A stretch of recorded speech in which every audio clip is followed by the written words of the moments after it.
Got to jump in there. Sorry for that, Minister. We're going. Do appreciate your time. We're going live to Peter Dutton, who's speaking on the day the referendum date has been announced. All good. Well, everyone, thank you very much for being here this afternoon. Well, the Prime Minister today has announced the date of the referendum, but he's not announced any of the detail. It's clear that the Prime Minister now has 6 weeks to concentrate on providing the detail to the Australian public. You can't go to an election asking people to make the biggest change to our constitution in our nation's history without providing the detail. And I think most Australians, millions of Australians, will want to know what it is they're being asked to vote for, because it's not going to provide practical outcomes. It is going to be Canberra-based. It's not going to provide the panacea that the Prime Minister is promising. And it's without precedent that a Prime Minister would go to a constitutional referendum without providing the detail to Australians. There's been no constitutional conference. There's been no provision of detail in a completely unprecedented way. We know that this is divisive. We know that it's unknown. We know that we've got a Prime Minister who just deliberately is withholding information from the Australian public. And if that happens, people are being asked to vote for something that they don't truly understand. And I think the onus is on the Prime Minister over the course of this campaign to actually be honest with the Australian people, because at the moment he's not being honest. He's deliberately withholding detail from the Australian public. He says that all of the detail will be provided after the vote takes place. Well, I just don't think that's good enough. And if you're the Prime Minister embarking on a course where you're dividing the country at a time when families are paying through the roof for their electricity prices, they can't afford to go to the supermarket, they can't afford to fill up their car, and we've got a Prime Minister who is concentrating on everything else but the needs of the Australian people. I'm happy to take any questions. Yes, 23 has an army of volunteers and resources to use over the next 6 weeks. How confident are you in your campaign infrastructure? There's no question that this will be a tight vote, because the Yes campaign, thanks to the unions and thanks to big business bosses, has somewhere between $50 and $100 million. Now, I know that the Prime Minister likes hanging out with CEOs of airlines and other rich people and the bosses of the union movement, but the fact is that for ordinary Australians, they just want the detail. So I don't think people should be bullied into a position. If you don't understand, if you don't know the detail, if you don't really have your questions answered in relation to the voice, if you don't know, vote no. If you don't know, vote no, because this is the biggest change to our constitution in our country's history. And we've got a Prime Minister who is deliberately keeping detail from the Australian public until after the vote takes place. There's no precedent for that in our country's history. You're saying if you don't know, vote no. Don't you think you should be encouraging people to educate themselves rather than appealing to their ignorance? But there is no detail out there. This is the biggest change to our constitution in our country's history.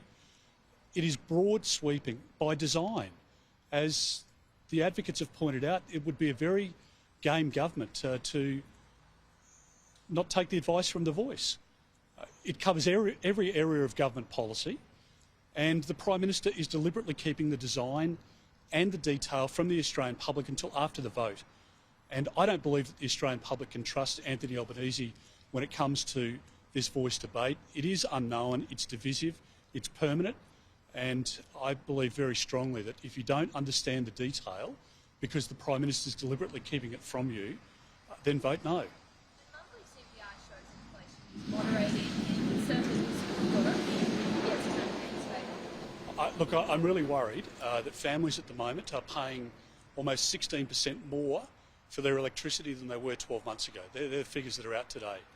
So Australian families know that under this renewables-only policy of Anthony Albanese, they keep paying more and more and more and more for their electricity bills. But it's not just your electricity bill, it's for your mortgage. The Prime Minister promised before the election that your mortgage rates would go down. He promised that you wouldn't be paying for as much for gas as you are now, but the gas price keeps going up. When you go into the supermarket, the Prime Minister telling you that there's no problem, it's just a nonsense. People know that you're getting less in your basket than you were 12, 15, 18 months ago. So I worry about Australian families, and I worry that the Prime Minister has been completely obsessed with the voice over the course of the last 15 months. Which has put us in the position of where we are today, with higher electricity prices, higher grocery prices, higher fuel, higher insurance costs, and a Prime Minister that's trying to deceive the Australian public. The data does show that inflation is moderating. And to my question, do you think that could work for the US campaign? Well, again, I think what Australians know at the moment is that they are paying 16% more for their power now than they were 12 months ago. That is quite staggering, and it's not the peak of the prices. The price of your electricity bill is going to continue to go up under Labor's renewables-only policy. Chris Bowen's been very deliberate in his design of that. They're designing the system so that people pay more or are charged more so that they use less electricity. But people know that you can't turn the cold rooms off at the local IGA or at the local butcher shop. That's just not reality, and that's why a lot of small businesses now are getting, into a very difficult and tight position where they're starting to put off staff because the Labor government just can't manage the economy. Finally, are you concerned about the Liberal MPs who are going to reportedly be targeting electorates where this could go either way in this referendum? No, I'm not. No. All right, anything else? Yeah. Will you be seeking to make the voice a focus during the next 2 weeks of Parliament? I think there are a lot of questions that the government needs to answer over the course of the next couple of weeks.